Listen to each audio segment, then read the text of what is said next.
İnsanın insaniyeti özünden başka kişi hayrını yetirmek bilenler cemaatler.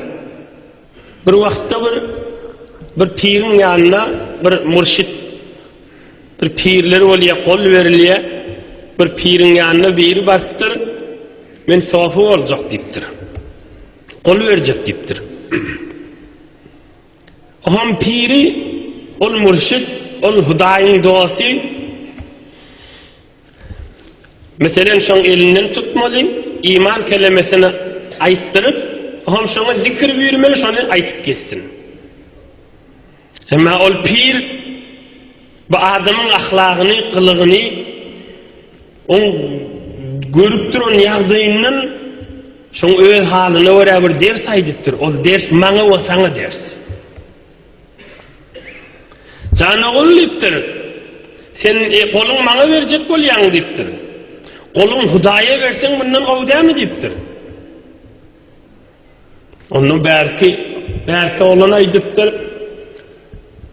Sen elini Hudaýyň golu diýip hesap edýär namaýende ýeriň ýüzünde innellezine yubayi'unaka innema yubayi'un Allah yadullahi fawqa aydihim. Sen menen gollaşsan Hudaýyň golundan tutdugum diýip iman dininden türün gollaşyk bolýanyny aýtdyr. Hudaýyň golundan tutup bolýanmager diýipdir. Aham ýanky pir murşid ol Hudaýy beýik adam aýdypdyr. Hudaýyň golundan tutup bolýar diýipdir. Şunu gaýym bilipdir. Her hatsan bir ejidin elinden tutsan, o bir elin Hudaýyň eline düşýändir diýipdir. Her hatsan kıssan turan adamın kolundan tutsan, o bir kolundan Hudaýy tutýandir diýipdir. Aldırap turan adamın kolundan tutsan, o bir kolundan Hudaýy tutýandir diýipdir. Hudaýyň golundan tutsak bolsaň, ejidin golundan tut diýipdir. Aldırap duranın kolundan tut, bilmenşik bolma diýipdir. Eşitmenşik bolma diýipdir. Görmenşik bolma diýipdir. Görenşik bol, eşitenşik bol, bilenşik bol, musulmançylyk işi. Hudaýyň razyçylygy şunyň içinde. Hudaýyň golundan tutsak bolsaň aňsat diýipdir. Ejid adamyň golundan tutsaň, o bir elinden Hudaýy tutýar diýipdir.